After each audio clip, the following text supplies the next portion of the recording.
Hasta hace unos años, se entendía la actividad de inteligencia y contrainteligencia como esencial de los estados únicamente. Sin embargo, con la globalización, el constante desarrollo de las comunicaciones, es un tema que ha ido migrando hacia el sector privado, especialmente sobre empresas grandes que manejan secreto industrial. La privatización de la contrainteligencia se ha venido disparando debido a las nuevas amenazas en el mercado y la importancia de la inteligencia competitiva, la inteligencia económica y la continuidad de negocio, especialmente en las infraestructuras estratégicas y críticas.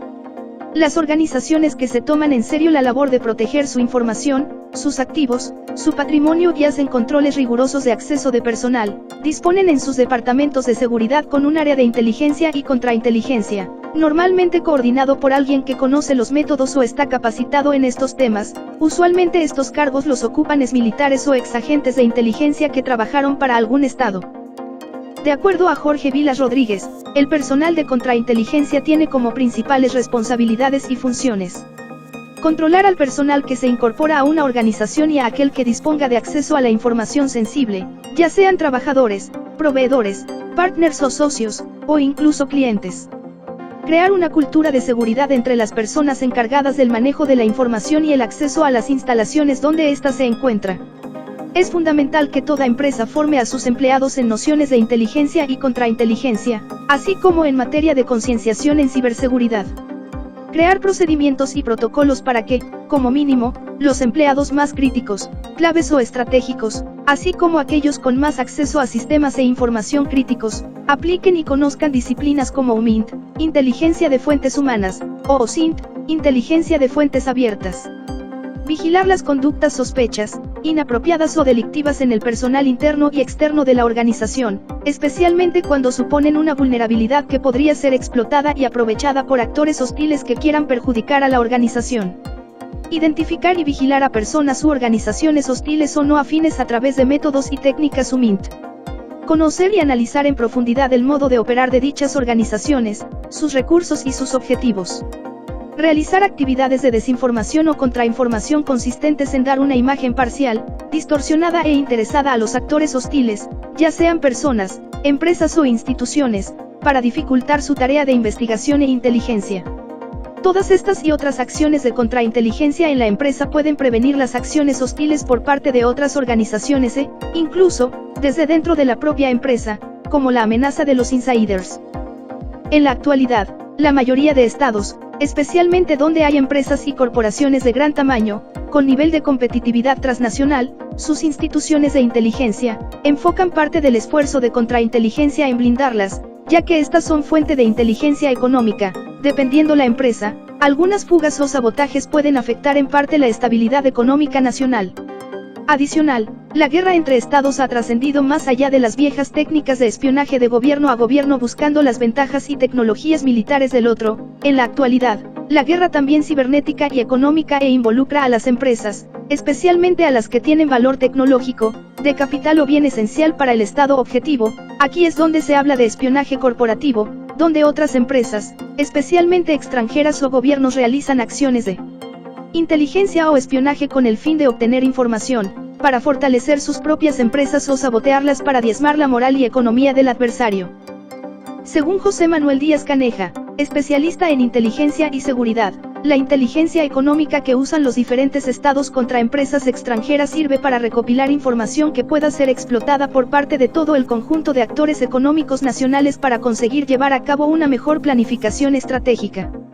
Adicional, la empresa privada debe concientizarse que la inteligencia económica también tiene como cometido a las empresas nacionales para que apliquen medidas de prevención y defensa contra el espionaje que puedan llevar a cabo otros países o empresas.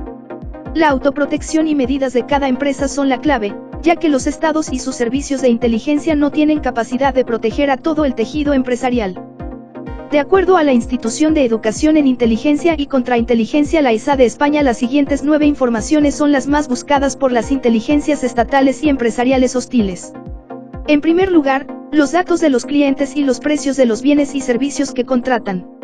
Segundo, los datos e información contractual de los empleados, así como su conducta dentro y fuera de la empresa, tanto a nivel personal como profesional.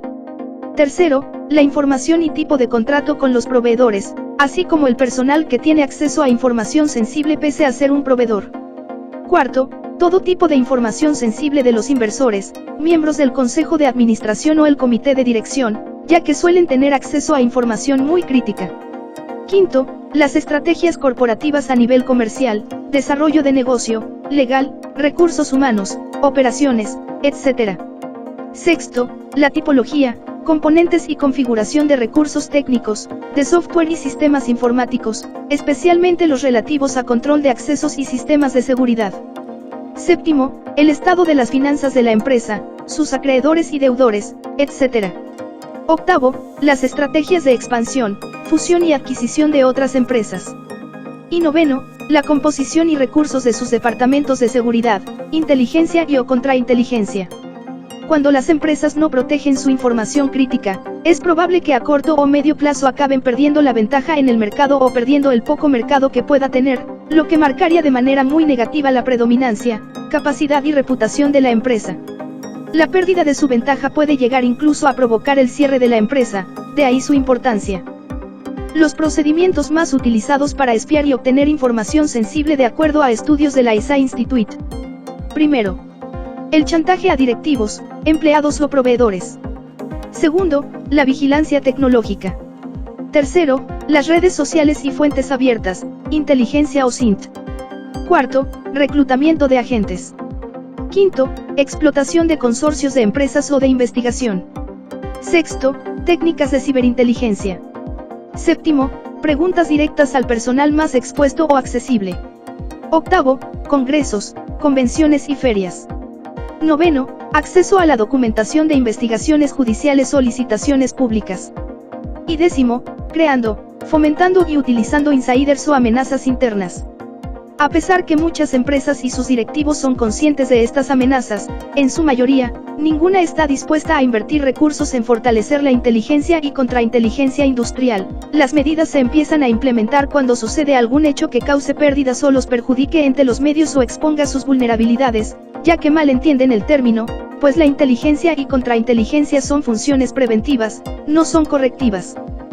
Para culminar, una organización debe junto a su equipo de seguridad, bien sea un departamento, un área, una oficina o al menos alguien de control interno o asuntos administrativos dependiendo del tamaño de la empresa, tener un plan de blindaje de la información o contrainteligencia que por lo menos abarque los aspectos básicos. Detectar las señales de riesgo, amenaza o peligro. Frustrar el espionaje industrial. Evitar el espionaje electrónico. Controlar minuciosamente la información sensible que la empresa o corporación hace pública.